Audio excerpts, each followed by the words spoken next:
So I was planning on talking about something else, but in the show, we talked about the list of which characters you would remove from a show and why.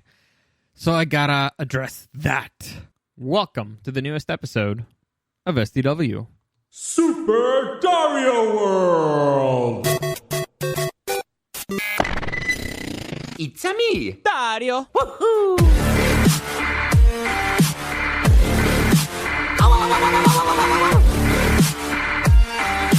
Let's go!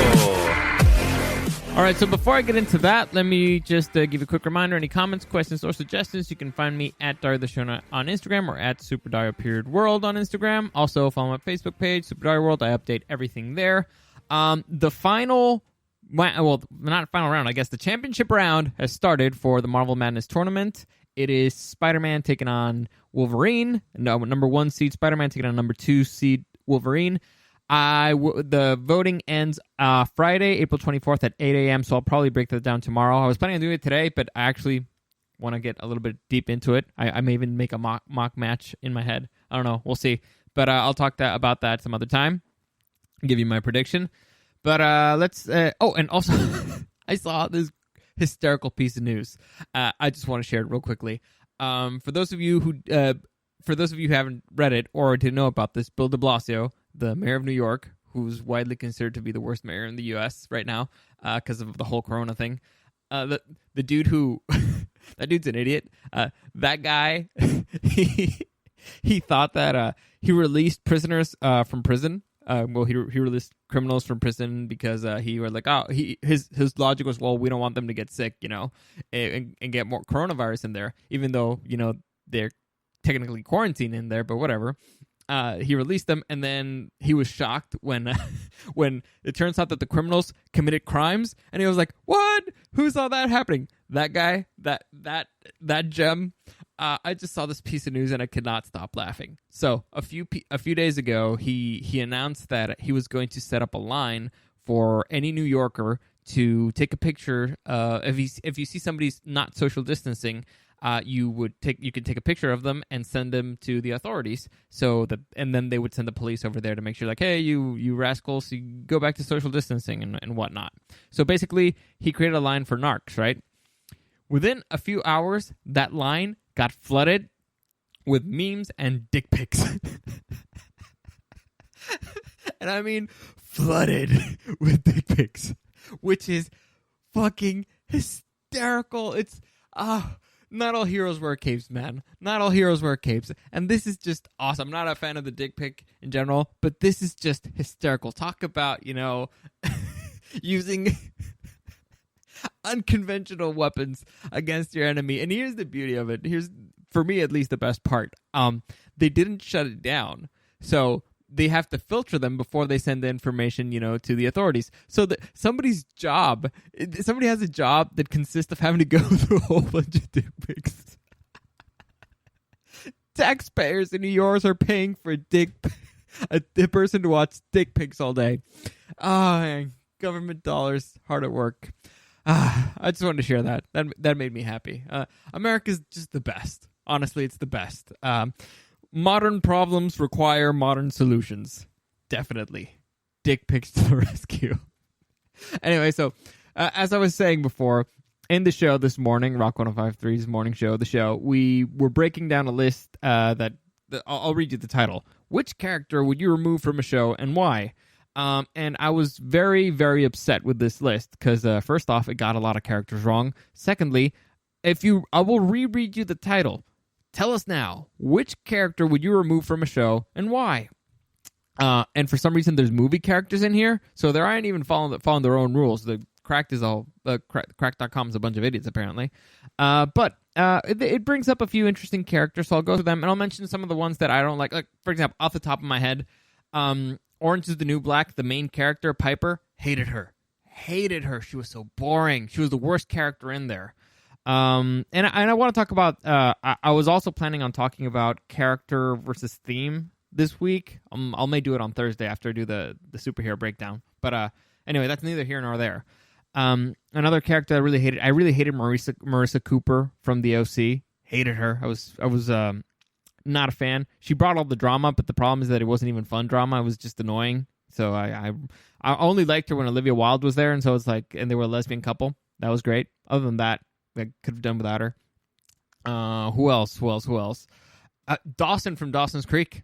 Hated him. He was the worst character in there. So boring. And actually, at a point, they kind of like kick him off of the show. They just sent him off to Los Angeles, and he appears every other episode. So I guess everybody kind of saw that he didn't really fit in there, didn't fit in with the crew. But anyway, I off the top of my head, those are the ones that bugged me the most, and I'll get to some of the ones on the list here, so because I'm avoiding them specifically.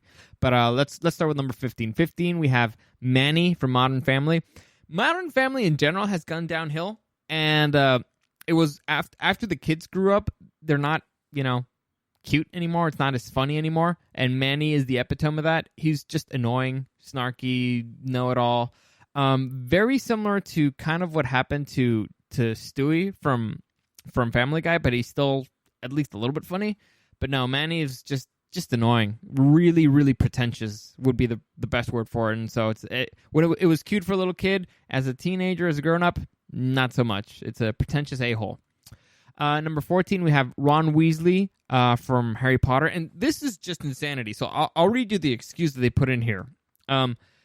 He's just a jealous, bumbling oaf that feeds off Harry Potter and Hermione Granger, yet adds nothing worthwhile to the plot.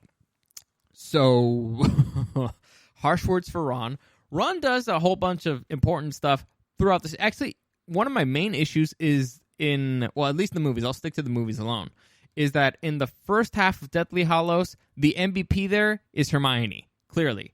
And the second half, Hermione doesn't do much. She doesn't really do anything. It's mostly Ron and who does a whole bunch of stuff. So Ron carries the second one, Hermione carries the first one, and they all kind of help each other out to survive throughout the series. I mean, Harry has to do, the bigger part there, clearly. But I mean, he's a very important part, and he's hysterical. He's the what's it called? Comedic. He's the comic relief. So this person's just stupid. She doesn't understand. She doesn't understand comedy, or she hates gingers, or both. Who knows? Anyway, moving on. Uhura from Star Trek. Let's see the excuse here. Nothing but a love interest, which was so disappointing. I've never been the biggest Trekkie guy, but I thought the way that they used Soli Saldana was fine. I'm guessing they're talking about the reboots. They did not go as deep with her, but they didn't really go that deep with anybody. And it's based off a TV show. The TV show, you can go deep with every character. If you're making a movie out of that, you kind of have to shorten things up, tighten things up, and they picked their characters. And the characters were basically the two main ones. It was between Spock and Captain Kirk. So they focused the story on those two. So I don't understand what this person's saying either, but whatever. Number 12, we have one that I kind of agree. Well, actually, I do agree. Bran Stark from Game of Thrones. Let's see the excuse here. You'd save a bunch of time avoiding a storyline that is mostly pointless and anticlimactic, and you'd be forced to write a better ending. I agree on that one, and Game of Thrones has a lot of issues. First off, the character that annoyed me the most was Daenerys, for several reasons. And mainly it's that she was batshit crazy, and I've called it for years. And if you listen to this podcast, you've heard me complain about Daenerys a lot, so I won't get into that. But she was necessary for the story. So even though I hated her, she was necessary for the story, so I would not have cut her out. Bran, on the other hand, they kind of did cut him out from the story. He actually disappeared for a whole season. And afterwards, they just didn't know what to do with him. There's 3 characters in Game of Thrones that they just did not know what to do with them, and they're super important for the plot. And that's Littlefinger, Bran, and Varys. Those 3, they had no idea what to do with them. D&D, no idea what to do with them, so they just kind of like had them there doing background stuff, pretending to be important. But no, that was yeah. I mean, I agree. In the show probably would have been better without Bran, just because they would have been forced to write an ending that actually made some sense. But if I have to pick a character to get rid out of Game of Thrones, interesting question. Who would have gotten rid of? Because there's a lot of characters that I don't like. I don't like Brienne. Brienne's boring. And in the last 2 seasons, the only thing that she did was just I would have killed off Bran. That I actually when I did my reviews of the episodes, I said that Brienne should have died because her story arc was wrapped. But I probably would have cut her out from the story. I'm also mixing her up with Book Brienne, who's just mind-numbingly boring. I hate Daenerys. Daenerys really annoyed me, but yeah, honestly, I would have. If I have to delete an entire character storyline, the least relevant one is probably Bran. So, it also would have gotten rid of the whole White Walker thing, which also, honestly, would have made a better show because it would have just been like a medieval warfare. So, yeah, honestly, I'll give it to this one. Bran should have really not been in the show, or gotten rid of him. Next, number 11. We have Stuart deserves a better life. Stuart from The Big Bang Theory. That's the dude from the comic book store. Honestly, who gives a fuck about Stuart? What? Why is that character even here? It's like saying Friends should have gotten rid of Gunther. Who the fuck cares about Gunther? Nobody. They're there. They're funny. Their life sucks, and you make fun of them. So, I don't see how he made the show worse. So, whoever this person is, Sarah B., you're an idiot. That's the person who wrote this one. Number 10, Jesse Pinkman from Breaking Bad. This is stupid. Let me read the excuse. Remove the real Jesse Pinkman from Breaking Bad, and instead he's like a Tyler Durden, just a manifestation by Walter White due to all the stress and craziness of his life. I see that. I see your point, except that Jesse Pinkman does a whole bunch of stuff independently, and some of the relationships that he has with other people are very important to the story. Now, actually, fun fact. Originally, Jesse Pinkman was supposed to die by the end of the first season, but he was so liked by the producers, by the writers, by everybody, they decided to keep the character on, and it turned out great. It's I don't want to go into spoilers, but let's say the relationship is important. The relationships that they have with other characters outside of each other are very important. So I see where they're trying to go, and I see your argument, but Rick B., you're an idiot. You definitely did not pay enough attention to the show. So, moving on. We got number 9, Mary Tyler Moore was the worst part of the Mary Tyler Moore show. I've seen a couple episodes. Didn't hate her, but I didn't really see anybody else stand out, and I don't know the names of any other characters, so I'm not going to touch this one. Anyway, moving on. Number 8, we have Robin from How I Met Your Mother. And the main argument here is we might have actually gotten a final episode that wasn't a giant middle finger to the fans. Now, I am probably in the minority here, but I did not hate the end of How I Met Your Mother. Story-wise, I did not hate the end. How they got there was terrible. And a lot of things went wrong. I did not, by the way, spoiler alert, I guess. But at the end, basically, we find out who the mother is, and then the mother dies, and then Ted goes off and searches for Robin, and they close the loop there. It's fine. In terms of story, it's fine. I get what they were trying to do. The problem is that the whole last season was about Robin and Barney. So you're setting, and it was about Barney and the mom, and it was about Ted and the mom. So for the final seasons, you're setting things up to push these characters together, to make the audience want them to be together, and they're great and the perfect match. And then in one episode, it's like, you know what? Change their minds. So if they would have added a little bit more there, it would have been good. It would have been okay, but it was just, I could see their plan from this was clearly planned from the beginning, but the execution was wrong. I'm not mad with the end result. The execution is what was terrible. And well, we've talked a lot about endings recently.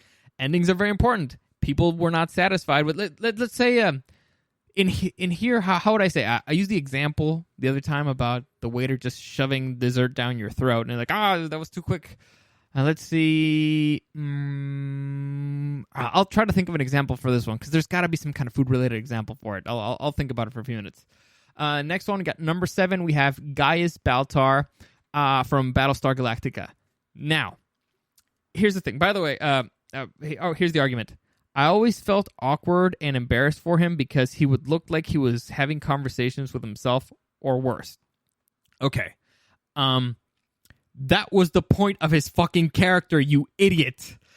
Gaius Baltar is probably my favorite character in the whole series, or at least the most interesting one, by far. And this has nothing to do with the fact that he was with Cylon 6 most of his scenes. He was the most interesting character. There's a board game. By the way, for those of you who don't know Battlestar Galactica, it's a TV show about imagine a futuristic world where humans have colonized 12 planets. Each planet is called Tauron, Pycon, Aquan. And so basically the names of the zodiac signs, and we created a race of super intelligent, of artificial life. We created artificial life, and we call them Cylons. And at one point, humanity was like, you know what, dude, Cylons are kind of dangerous, so we should kind of get rid of them. And so they attacked the Cylons, and Cylons were like, well, fuck you guys, you're not going to kill us. So they started a war. After that war, that's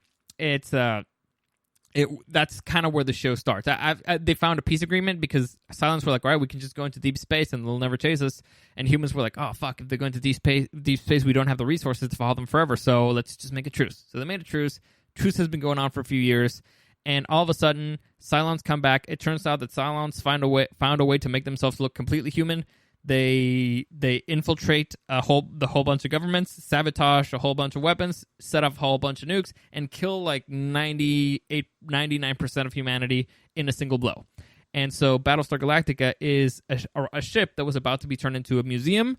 That is the last surviving ship of the last war. It's a kind of an analog ship, and the people on that ship managed to escape, and they're being chased throughout space by the Cylons because who want to finish off humanity. So that's where the show starts, right? That's where it begins. I did not give you a single spoiler. So here's the kicker. There's the fun thing about the game. I was thinking about the board game, but the fun thing about the show is that the characters, some of them don't know if they're Cylons or not, and some of them it actually is driving them crazy. They're like, am I human or am I not?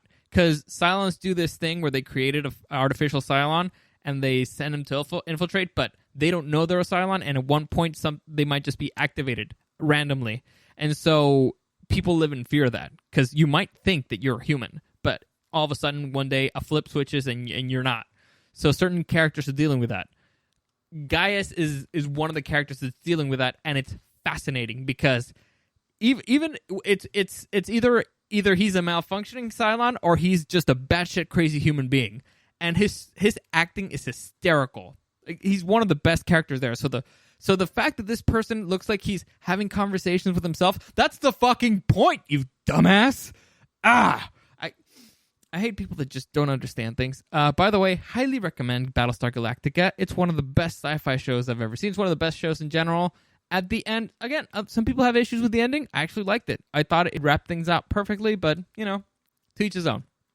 Anyway. Moving on, number 6, Scrappy Doo. Scrappy Doo from Scooby Doo. I don't know why people don't like Scrappy. I did, but I mean, I was a little kid when I saw Scrappy Doo. To me, Scooby Doo always had Scrappy Doo in there, so I always liked him. Also in Spanish, I think he was a little bit more charming.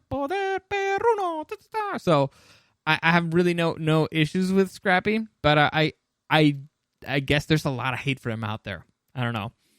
Moving on, number 5. This one was offensive. Castiel.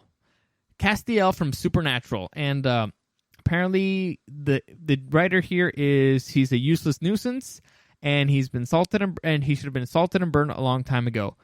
This person is an idiot. Now, they actually put an argument here that's fair. His mere existence causes continuous plot holes. That is true. That is something that Supernatural is known for because they've messed around with so many crazy shit over the years that it has a whole bunch of plot holes because it's impossible not to, because it's been around forever and they've dealt with pretty much absolutely everything possible, supernatural or natural or otherwise. Some of those things tend to conflict with one another. But Castiel is one of you could argue that the show really took off. Like, it really became like the cult thing that it is, because right now even the stars from the show will say that their fans are a cult. There's an actual quote from Misha, who plays Castiel, that says like, "Oh no, I would describe the fans as a cult," and the fans' reaction was like, "Yeah, you see that? Our leader said we're a cult." That was their fucking reaction. Okay, they're nuts. The craziest fan base out there, the most rabid, and by the way, I mean this as a compliment, is the Supernatural fan base. Anyway, and you could argue that thing began, that show really, really took off after Castiel was involved. So whoever this person is, Heather Kay, you're a fucking idiot. All right, Castiel's the best. He's hysterical, and not just the character, the actor himself is fucking hysterical. I got to meet him at Comic-Con, and it's just funny just looking at him. Because here's the thing that happens when you're in a press room. There's a lineup for them to take pictures. Everybody, they take like a group picture, and then it's one at a time, and then they start doing like a line of interviews, and then they go to sit in a table and they do a round table interview. So when they were doing the pictures, Misha was having a conversation with one of the other actors. I'm not sure if it was Sam. I think it was Jared Padalecki, and with one of the producers. So he was having a conversation, and they're like, "All right, Misha, it's your turn to go take the solo pictures." So he walks out, stands in the middle. He's got easily 20 people with cameras pointing at him, taking pictures, asking him to do stuff. He's ignoring the fuck out of them, and the only thing he did is he continued the conversation louder. So so he's out there standing in the middle in front of everybody, still talking with Jared Padalecki about a whole bunch of stuff, pretending like nobody else is there. And so the pictures that I have from there, the faces, the wild expressions you have with somebody when you're having a wild conversation are priceless. They're like, whoa, no, really? And Jared is trying to make like, dude, look over there. Like, oh yeah, sure. He turns once, and then he comes back to finish the sentence. It's hysterical. The dude's great. Again, Heather K., you're a fucking idiot. You're stupid. You don't understand the show. Moving on. Number 4 is something from Top Gun, which I don't understand why it's here because it's not a TV show. So, John K., you're a double idiot. Anyway, moving on. Number 3, we have Ross. He's the worst person on Friends. Maybe, but let me see your argument. A bigoted, petulant, manipulative, abusive man-child who never takes responsibility for his own predicaments. Let me think about that. He might be correct, but that's probably what makes him hysterical. I mean, Ross is definitely not a good guy. Well, he's not a bad guy. He's just kind of an idiot, which is great. Ross is one of my favorite. I can't tell you how many times I've quoted Ross in my life. He's hysterical. He's hysterical. Now, I'm not a big fan of the whole Ross Rachel relationship thing. That was kind of boring. But Thor was right when he mentioned this. After the whole saying Rachel's name at his wedding thing and his life starts going to shit, that's when Ross really takes off. So I've always thought Ross was great. At first he was kind of mopey and like, oh yeah, my wife's a lesbian. He was kind of a loser. When he really gets going is when he starts kind of losing it. Like, my sandwich, I have to take this in account of my rage. Like, this is not good for my rage. After that, it was great. If you have to eliminate a character from Friends, it'd be Phoebe. It'd be definitely Phoebe. Overall, she was just weird, and bad weird is annoying. And I don't know. I'm not a big Phoebe guy. I don't hate her. And overall, in the context of the whole show, she was fine. But she's just not. Let's just say not my cup of tea in general, especially compared to the other 5. Moving on. Number 2, we have Councilman Jam from Parks and Rec. This dude. Okay, let me read this real quick. I watched that show for escapism, not to be reminded that there are scumbag, evil, corrupt bastards in every level of government. That was the joke, you idiot. What the? Talk about people just don't get the point sometimes. It's like, you know what your protagonist needs? An antagonist. You know what if your protagonist works in government, where do you think the antagonist is going to be? You idiot.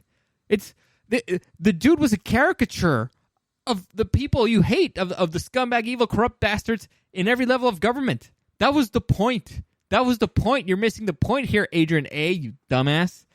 Anyway, I thought it was funny, and I mean, overall, the show's really good. It was well written. Parks and Rec is a lot of fun. I highly recommend it. And finally, number 1, we have Andy Bernard from The Office. Now, Andy started okay as a background character, not so much as one of the main ones, which I guess describes that Helm's career in general. He's in The Hangover. He's okay as the third guy. Because we know who the big dogs are there. It's Galifianakis and it was Bradley Cooper. So those two were the main guys.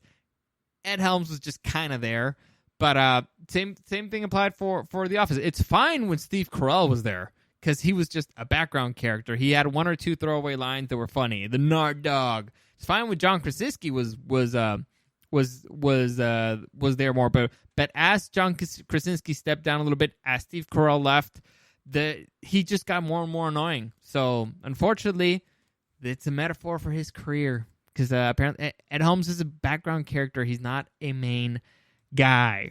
Anyway, that is it for today. As always, any comments, questions, or suggestions, you can find me at Dario the Show on Instagram or at SuperDarioPeriodWorld. I actually just loaded a video today on my Instagram, the at Dario the Show, of my monitor eating. If you want to check him out, he's right up there. Also, remember to vote. Marvel Madness tournament. I'll probably break it down tomorrow. The final match. I'm not sure how deep I'll get, but I'll you know what? I know I'll get pretty deep in there. So I may actually do like a mock-up fight or something. We'll see. As always, thank you for listening, and I'll see you again next time.